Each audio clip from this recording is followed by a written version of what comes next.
guys, it's Gamer Ahmer here. So today we are recapping my trip out to Arizona. And what did I do when I went to the video game convention, On Expo? I had to stop by a local video game store. That way I could see what their stores are like, see how everything is, see if there was any Super Nintendo games that I could actually add into my game collection.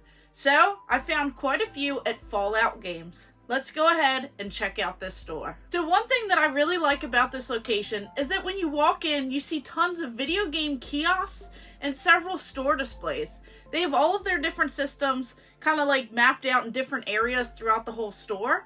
And there were tons of like cool, neat little promo and like weird items like that. Just some of the neat things that I love seeing there was the full-size Nintendo 64 kiosk. And then there was even an Atari Jaguar kiosk. So that is just one that you don't see every single day. And I love how they had a couple like little standees, cardboard displays in some of their showcases, like the cool Zelda one that I saw. But they also had a really cool Nintendo 64 like sports display that I had not seen before in person. So anytime that I go to these stores, I love just checking out the different odds and ends like that. And then they had tons of video games. So they actually had quite a few that I needed for my Super Nintendo set. So last week we left off with 427 games out of the 721. And I added quite a few more here. So first up, we actually have this one. This is Bugs Bunny Rabbit Rampage. So this one's actually a really fun game and one that I remember from back in the day. So pretty much you have these different designs in the game.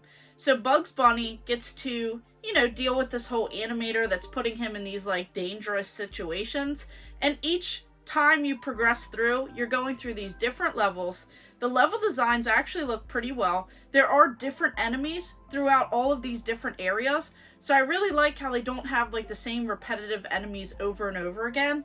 You even get to like learn as you go, so there is a whole practice mode, and it doesn't take too long to get used to the different controls, but they can be slightly off in certain areas. So when you're trying to like jump, it's, it kind of depends on which part you're at, where you can like land on the different tree branches and things like that.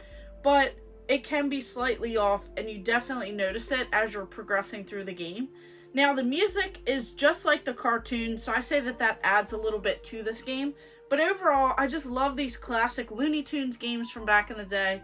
And this is one that I'll have to dive into again and see if it still holds up as I remember it. So if you guys are enjoying this content, make sure you hit that subscribe button and hit the bell notification as we continue going on this journey of trying to add more and more Super Nintendo games. So if you guys want to follow along, make sure you go ahead and do that because you don't want to miss another episode. Next up, we have this one. We have Dirt Trax FX. So this one was definitely shocking as it uses the Super FX chip, just like Star Fox did.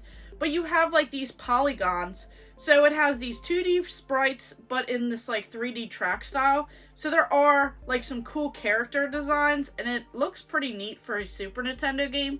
Now, I wouldn't say that this is like the best game ever, but it's definitely a lot of fun as it has a lot of variety. You have 22 different tracks. You have the circuit mode, which has like 3 different difficulties to it, or you have like this whole tag mode that you could play with a friend. So if you want to play with someone else, I say that's the way to go instead of, the computer that you're playing against. But it's actually pretty fun. You do play pretty quick through this game, but the laps are overall very long, so you could get a lot for your little bit of money, as this is a relatively cheap game.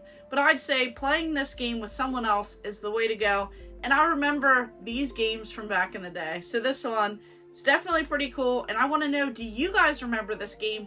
And did you think that it was crazy at the time when the Super Nintendo came out? Now on to Breakthrough. So this right here is exactly how I thought it was. This is one of those puzzle games.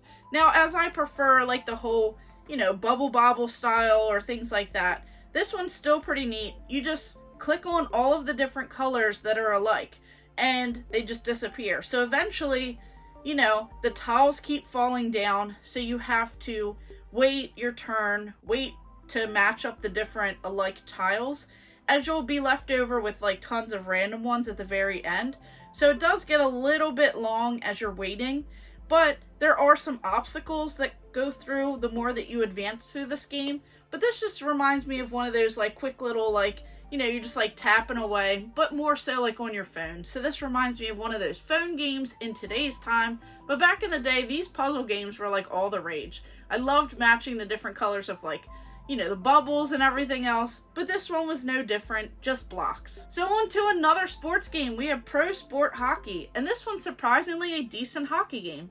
So it does have the actual players, and, you know, the sound isn't the best in this game, but having the actual players in the game is all that anyone wanted back in the day. When you would play through with some of your favorite sports teams, different characters, some of them had like their own specific games that released, but this one, there are definitely some worse hockey games than this cheap one. Now on to this game. This was a lot different than I expected.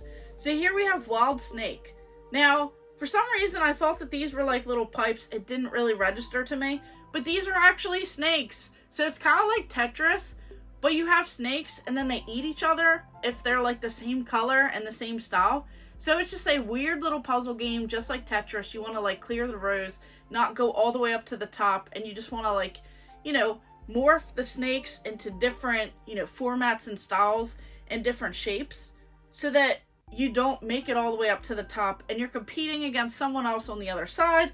So this one was definitely an odd game, and I just did not expect that at all, but it's a pretty interesting game once you actually get into it.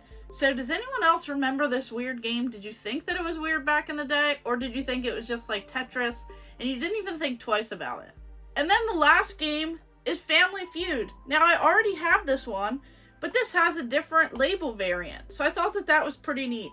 So I had to add it into my collection because it was cheap enough. It was just a couple dollars, but right here it has like a whole different label in here. So instead of just having like Family Feud with like a different style label, I thought that that was pretty neat because there just are several different variants. You'll notice on the back of games, some have stickers, some are kind of like etched in. You'll just notice tons of little things like that, different types of gloss and like matte style stickers. So it's just really cool to find all of these different variants and things as we go along.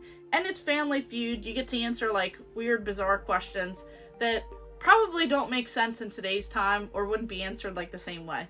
So what did you guys think about this store? Did you think that it was pretty cool? Have you actually been there before?